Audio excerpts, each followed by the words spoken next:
సేవ. సేవ అంటే వేదికపై నిలబడటం కాదు. అందరి ముందు కనిపించటం కూడా కాదు.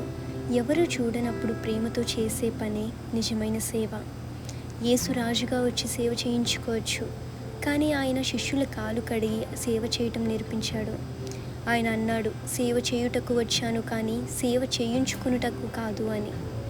సేవలో గొప్పతనం లేదు అనిపించవచ్చు, కానీ దేవుని దృష్టిలో సేవే గొప్పతనం. బైబిల్ వాక్యం ప్రకారం మీలో ఎవడు గొప్పవాడై ఉండగోరునో వాడు మీ పరిచారకుడై ఉండవలెను. మీలో ఎవరు ముఖ్యుడై ఉండగోరునో వాడు మీ దాసుడనై ఉండవలెను.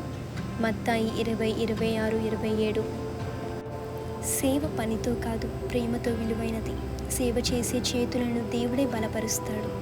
అయితే ఈరోజు దేవుడు నీకు సేవ చేసే అవకాశం ఇచ్చాడా? అది చిన్నదిగా అనిపించినా కూడా వెనకాడకు. నీ సేవను దేవుడు గమనిస్తున్నాడు.